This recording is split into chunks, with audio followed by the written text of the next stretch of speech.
Hello and welcome to the Broadcast Newswrap, your shorthand guide to the week's TV news, brought to you by the Broadcast editorial team. I'm senior reporter Max Goldbart, and I'm joined this week for the first time in our brand new DIY Broadcast Towers podcast hub by Insight editor Jesse Whittock to discuss the downfall of Quibi, Jeffery Katzenberg's multi-billion-dollar short-form streaming bet that folded this week after just 6 months. But as one streamer folds, another marches on. And later, we've got Ampere Analysis Research Director Richard Broughton on hand to talk all things Netflix Q3 results with John Elms. So here we are, and here I am sat next to the one and only Broadcast Insight editor Jesse Whittock. Hello, and it's great to have you next to me, Jesse Whittock. And when I say next to me, I mean your mouth is just probably 20 to 30 centimetres away from mine. We are not quite as equipped as we would like to be. Effectively, we're in the same place for the first time in many months recording. Yeah, exciting stuff. What we've got you on here today to discuss, Jesse Whittock, is the downfall of Quibi. Quibi folded earlier this week after just 6 months of being in the market. For those who don't know what Quibi is, it's a mobile service that Jeffery Katzenberg, the founder of DreamWorks Animation, former Disney bigwig, launched. He got Meg Whitman, who is a very powerful, well-known CEO in America, to run the service. And there was a lot of fanfare around the service, wasn't there, Max? When it launched, there was lots of money in the market and people felt like it was going to be a great new opportunity for both US and UK producers, which it did for a while turn out to be, but unfortunately just for a very, very short while. Yeah, I think it was everyone had a very strong opinion on Quibi, didn't they? And I remember the early days when it was originally going to be called New TV. It emerged sort of mid-2018 as this grand old idea from Katzenberg.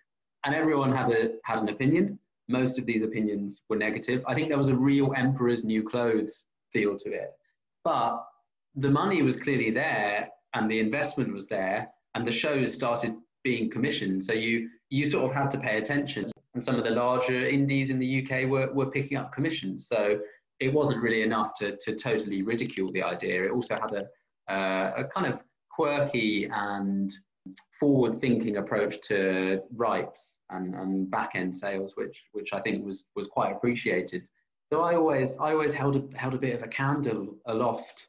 And Jeffery Katzenberg might argue that then this old pandemic came along, but Jesse, what do you think has really been the downfall of Quibi? Well, Max, most of the broadcast team know my opinion on short-form mobile video. Voiced it to you numerous times, and my broad feeling is doesn't work.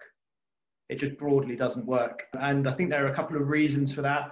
I think one, people don't like paying extra for content on their mobiles, particularly. I think people are comfortable paying subscription fees for television. I don't think they particularly appreciate paying extra for their mobile.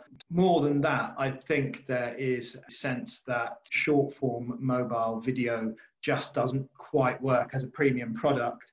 There is a reason why YouTube is such a fantastic and much used product. There is a reason why, for example, Quibi wasn't. And I think you can throw all the money in the world at a project. If the underlying idea is flawed, I think you used the phrase emperor's new clothes, and I definitely think there was an element of that going on here. You can't get to where you want to be. And I do think a lot of people bought into the idea that Jeffery Katzenberg would be the first person who could crack this market. And there have been several attempts over the years to do something similar. For those who track the international market, you will remember a French version of Quibi that launched a couple of years ago. It was called Studio Plus, which was a Canal Plus mobile video offering. I think it was like about €5 a month. And the idea there was it programs 10 minutes, 10 by 10, or every single series, lots and lots of money put against that series. That platform lasted for 2 years before it was shut down, with you costing sort of 50 million euro region for Canal Plus. So that was one failure. I think from a journalist point of view, you and I, Max, really enjoyed sort of getting under the skin of what the platform was, and it was a pretty good attempt at something that's clearly looks almost impossible. The technology with the kind of with the screen that would change depending on whether you were holding it a landscape or portrait was quite a smart idea. But if we're talking sort of more seriously for a second about the reasons why it failed, I think there's that underlying fact that the model is really, really hard to crack. The fact that the pandemic came along just as Quibi was launching, and for a service that was predicated on the idea of, you know, those little 5 minutes when you're on the underground or you're on the bus and for catching a quick bite, hence Quibi. The fact that no one was allowed out of their houses completely undermined that as a selling point. So I do sympathise with Katzenberg, because that really did impact the potential uptake of the service. Having said that, you have seen things like YouTube really growing during lockdown, which does suggest that short form content, it has been consumed in the last 6 months. I think you're onto something there, Jesse. I think the more that I think about it, the more that I don't think you can particularly use the pandemic as an excuse. I don't want to say content is king. I don't want to say that phrase, but I'm going to say it. Sound the klaxon. Sound the content is king klaxon. I think that the idea behind the hunger that people had for watching a top quality drama, but that's only 5 to 10 minutes in episode length on their way to work, was just a slightly flawed idea. Netflix was already around. It's on a mobile phone. BBC iPlayer is accessible via a mobile phone, and you could watch a 20 to 30 minute episode of some comedy you're enjoying. I'm not really convinced that Quibi could ever have jumped into that space had coronavirus not happened. And on the flip side, just because people aren't traveling to work, it doesn't mean they don't want to watch good content. And you would go further and say that people are even more interested in watching good content, because clearly lots of our freedoms have been curtailed over the past few months and we've not been able to go to the pub, etc. So then we land upon the content, and there just seemed, so first of all, and this isn't, it's not Quibi's fault, but it didn't launch with a catalogue. We all know what Disney Plus is doing at the moment. It is sort of 60 to 70 million subs, and that must partly be down to an immense, hefty catalogue of nostalgia shows and really top quality programming, whereas Quibi really launched with, it didn't have any tentpoles, it didn't have anything that audiences would be familiar with, so you're starting from scratch. And the stuff that I've seen that Quibi went for, even just reading synopses or seeing brief clips, doesn't seem to have much of a common thread, does not seem to be very high in quality, even if it's very high in budget. And there you go. It's clearly not encouraged people to sign up in the way that Jeffrey Katzenberg would have imagined.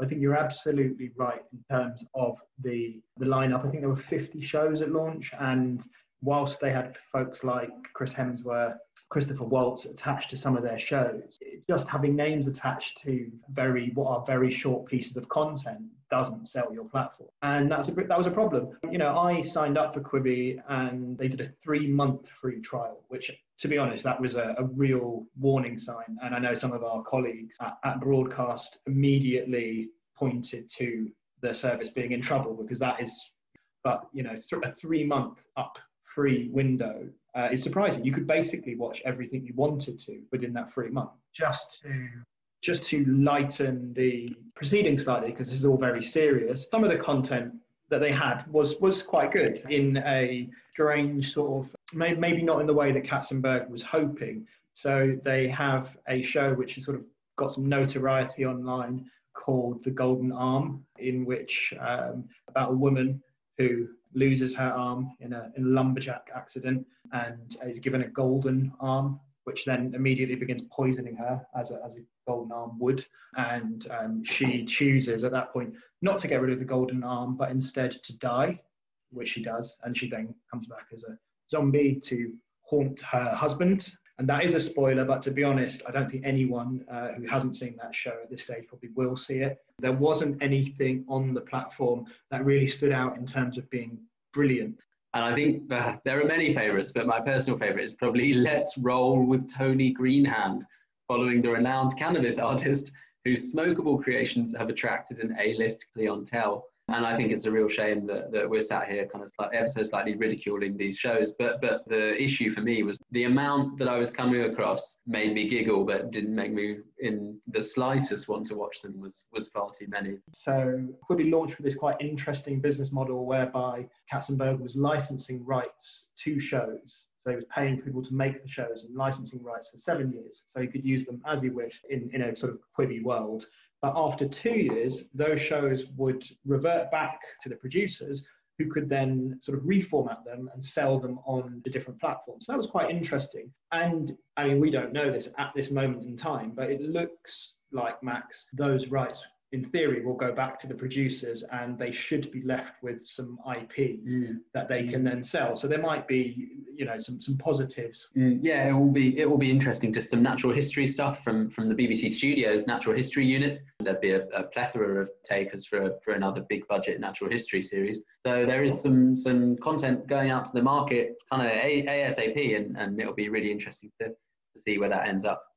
And it's certainly been a week for streaming news. Elsewhere, Netflix released its Q3 results, and we've got an interview with Ampere Analysis Research Director Richard Broughton. He was speaking to international editor John Elms about all things Netflix. Hello and welcome to another edition of Broadcast Newswrap. It's my pleasure to be joined today by Richard Broughton, Research Director at Ampere Analysis, an organisation that looks at the TV industry and gives in-depth analysis on it. We're here to talk about Netflix's latest quarterly financial results, which seem to be, along with the other players like Disney Plus, the main financial results that everyone gets really exercised about and really interested in. The headline figure that we ran, Richard, was that they narrowly missed their subscriber targets. Was that the main thing that you saw? What in terms of those results from your perspective, what were they? How did they fare? Yes, that's right. So it was roughly in line with what we'd expected. Earlier in the year, Netflix gave guidance that many of the spectacular net additions that they'd seen in the first half of the year had really been pulled forward from the second half. So people who might have signed up eventually were obviously encouraged to do so a little bit earlier than they would have done naturally as a consequence of lockdown and needing some entertainment. So to some extent, I think that was what we'd expected. We've seen the same for a number of other service providers. So for instance, if you talk about Disney Plus, some of our polling indicates they're rapidly reaching saturation among some of their key target audiences in the US. So we anticipate something similar there. I think what's going to be quite interesting for the wider market is what happens to Netflix next year. Many of its productions have very long cycles. They have very long production cycles. So the impact of the lockdown and the suspensions of filming will potentially impact them and many others in the market, not necessarily now or even slightly later this year, but next year. Now, Netflix is quite confident on that point, but that's the devil's going to be in the detail there. Yeah, absolutely. I think we should follow up on that before we go back to the subscriber stuff. Ted Sarandos mentioned that he was quite bullish in how confident he was about the production, coming back to productions and how many productions they're going to have next year. How much is that kind of playing the audience, or do you think this is viable? Yeah, it certainly seems to be. So our tracking of Netflix's commissioning activity indicates that they have far more new shows in the pipeline than any other single commissioner in the world. So they've certainly got a lot to lean on.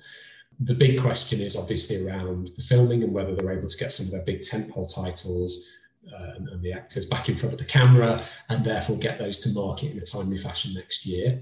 It certainly seems that they have managed to get a number of the big titles like The Witcher, for instance, back into production, and that's going to be key for the second half of next year. I'm sure there will be an effect. It's impossible to have this scale of production interruption and not see any impact on the schedule, and I suspect that's most likely to manifest itself with a number of releases being shunted from the first half of next year into the second half of next year. The other thing that Netflix probably has in its favour compared to some of the other groups in the market are the relatively long production cycles. So one theme that we've seen from Netflix in terms of its big titles is it may take the better part of a year and a half for some of those titles to reach market, from filming all the way through post-production and so on. And it means that if they can accelerate the post-production stage, even with some delays to the filming stage, they may be able to get the titles to market in some sort of semblance of the right sort of period of time. Sure, absolutely. Go back to the figures. I think one analyst that I saw, not part of Ampere, said next year might be an issue for them in trying to attracting new subscribers with the amount of people in the market now, and obviously, you know, other players like Disney Plus doing great runs. Do we think that that's actually true? Do we think that Netflix is going to struggle next year for subscribers? It's certainly going to be under more pressure. So I think it's fair to say that its US base is saturating. Had it not been for the pandemic, we'd expected a slower performance in the first half of this year, and I'm sure they've netted some subscribers who, you know, wouldn't normally have signed up. So, I mean, to put a bit of context on that, Netflix is already present in 50% of all US households. And when you account for those people who actually have internet, it's an even greater proportion. So it's going to be very difficult for them to grow their domestic market any further. So that's where competition is going to bite hardest, because any pressure on consumer wallets as a consequence of the pandemic, plus all of the new competing services moving in, is going to nibble away at the margins of their subscriber base.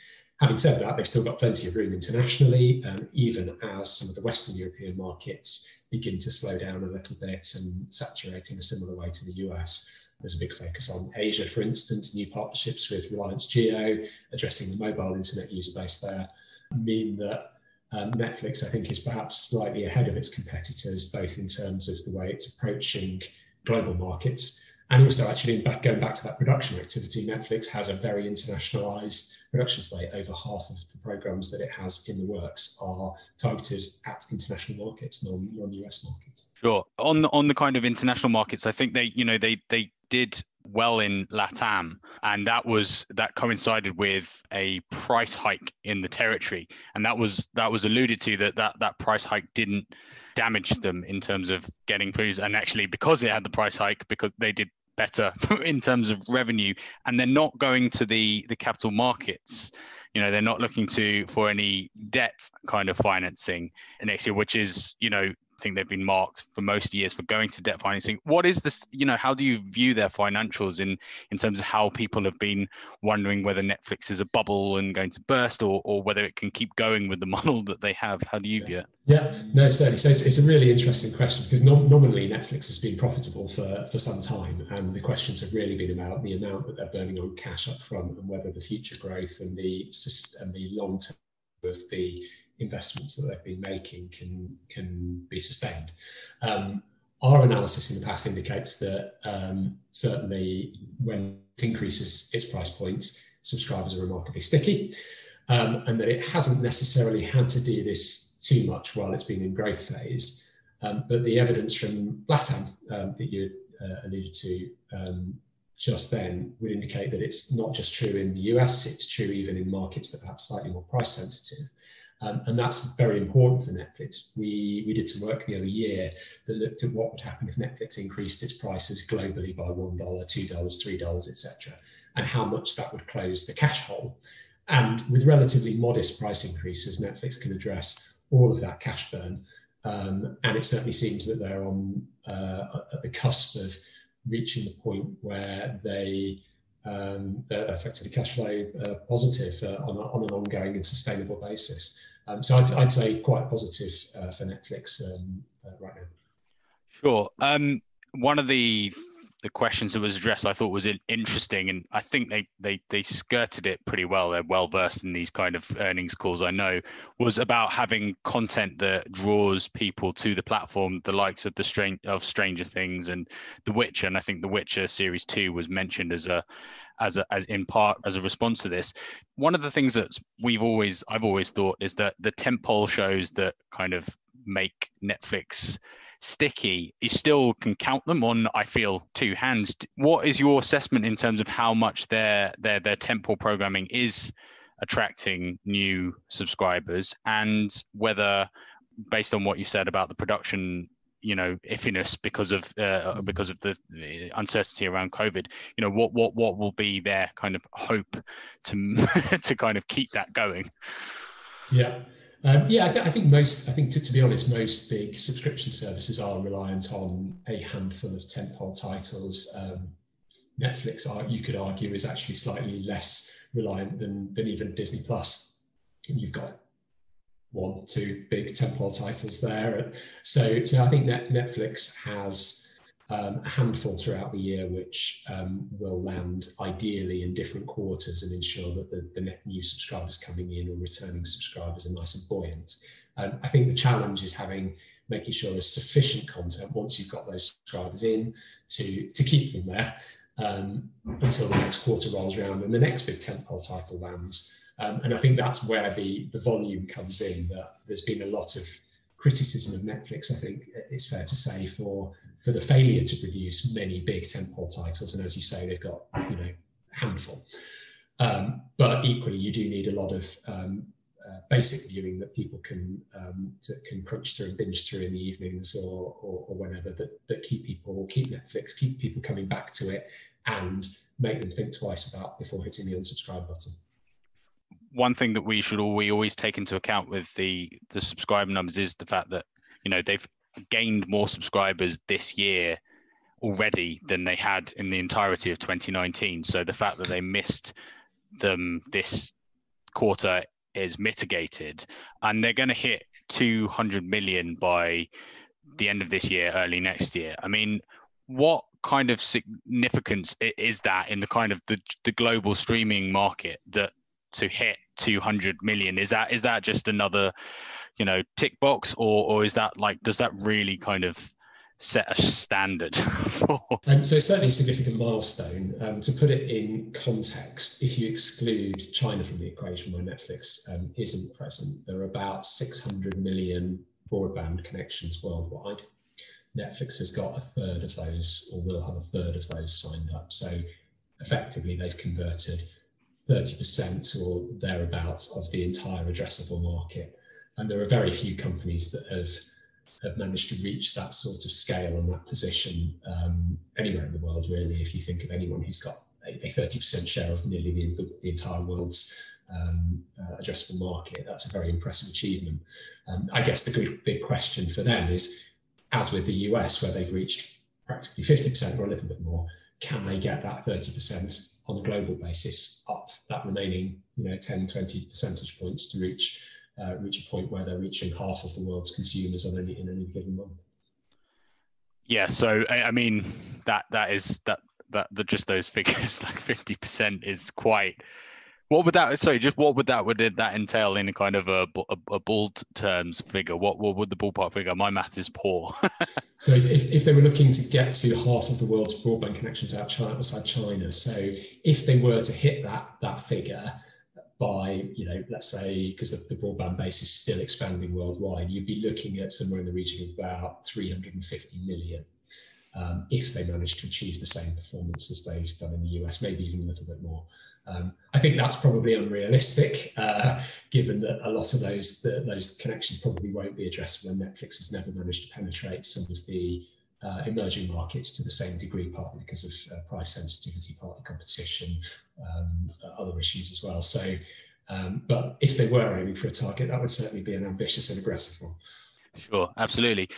We've obviously talked about some headline stuff that most of the TV industry has reported on in relation to the figures. Was there anything on the earnings call or the letters to shareholders that really piqued your interest from an analysis point of view, something that perhaps hadn't been heard before or hadn't really been addressed as in much detail by Netflix in past earnings calls? Yes. It's a good question, actually. I think a lot of it we've covered already. I mean, Netflix did talk a little bit about the competition, which I think's interesting. The competition's quite a tough one to weigh up in terms of impact, because it has both short and long-term implications for the business. I think in the short term, there's very little incentive for people to cancel their Netflix subscriptions. despite the fact that there are all of these new services landing. But what it will do in the long term is begin to influence the ceiling for how many of those broadband subscriptions Netflix can begin to convert. That's probably less applicable in the US, where consumers have huge entertainment budgets. So one of the interesting facets of the US market that we've seen over the last 5-6 years is that household expenditure hasn't changed on entertainment. So even though consumers have been cord cutting and dropping their expensive cable and satellite subscriptions that might cost $80, $90 a month, and replacing them with subscription video on demand, the average amount any individual household spends has stayed exactly the same. They've just substituted $10 here for $10 there. Now, if you assume the same logic applies to other international markets, the ceiling for the different service combinations that any individual household can take is potentially substantially lower. So in a market like the UK, it might be 3 or 4 or 5. In Central and Eastern Europe, it might be 2 different services because of the price points that Netflix and HBO Max were going in at, and Disney Plus are going in at. So while Netflix is obviously mentioning some of the competition right now and saying they're thrilled to be competing, there's going to be an ever-present worry in the back of their minds that this is going to be eating into the addressable spend that could go on their service in the mid to long term, particularly in those key international markets that are necessary for future growth. Right, fantastic, very interesting. So we think that their kind of boisterous and cheerful talk of competition is actually masking a little bit of a pressure point underneath. Yeah, I think Netflix is in a very strong position. They've got one of the largest catalogues. They've got perhaps the strongest original slate of any of the subscription services. So they have reasons to be cheerful and friendly, I suppose, in these notes around competition. But nonetheless, their market share has fallen over the last few years, and these new services are eating into their content supply and their audience base. So there's no doubt that there will be an effect over the next few years. Fantastic. Well, Richard, I think I've got everything and more than I wanted. So thank you so much for taking time and coming on Broadcast Newswrap. It's been a pleasure. No, it's my pleasure. Fantastic. Take care. Thanks a lot. Fascinating stuff. That was Ampere Analysis, Richard Broughton, speaking to our very own international editor, John Elms. But we simply couldn't depart without moving on to one of our top segments. It's What We've Been Watching. Jesse Whittock, what have you been watching? The Mo Gilligan documentary, Black, British and Funny. Watched it linear, didn't even watch it on catch-up. I was really glad I caught it live. This documentary was Mo Gilligan, who, as you all know, is one of the sort of biggest stars on Channel 4 right now, looking at the history of black comedy in the UK, and specifically looking at why black comedy in the UK is so marginalised, the idea that was kind of floated several times as a sort of one in, one out notion that prevails. And Mo made a point that he's terrified that it shouldn't be 2045 before his replacement comes in. It was a really well-made documentary. I thought it was excellent. The access was good. I think they spoke to the right people. I would say definitely give it a watch if you haven't done. It's Mo Gilligan, Black, British and Funny. I tuned into the latest BBC One Sunday Nighter. It's called Roadkill. It was written by David Hare, who also wrote Collateral, that was on a couple of years ago. Collateral was a bit rubbish, actually. That one straight out there. Roadkill is better. It's Hugh Laurie doing the thing Hugh Laurie does nowadays, where he is clearly still a comedian, but is also desperately trying to be a very serious actor. And he does a pretty good job as being a Nigel Farage-esque figure, looking to make his way through the Tory party. Yes, I do appreciate that Nigel Farage isn't in the Tory party, but there is something that he's clearly in parts based on Farage. And there's some good thrillery storyline to get your teeth into from episode 1. There was some good comedy. I think I preferred the lighter bits, to be honest. I think as with a political thriller from David Hare, the drama is ever so slightly cheesy. The comedy was at points put me in mind of The Thick of It, which I really liked, because to be able to combine The Thick of It with a political thriller is quite impressive. So there were some lighter moments, and that was good to watch. So I would watch it again. I would have liked a little bit less cheese, but then what can you do with the David Hare political thriller? Jesse, it's been an absolute pleasure once again. in our brand new DIY podcast recording studio, which hopefully someday will be better equipped. Jesse, thank you so much for appearing. Thank you for listening to the Broadcast Newswrap. I'm senior reporter Max Goldbart, and you've been listening to Insight editor Jesse Whittock, Ampere Analysis Research Director Richard Broughton, and our international guru John Elms. This week's pod was edited by Hannah Bowler. You can check out past episodes of the Newswrap on Spotify and iTunes, or on the website via www.broadcastnow.co.uk.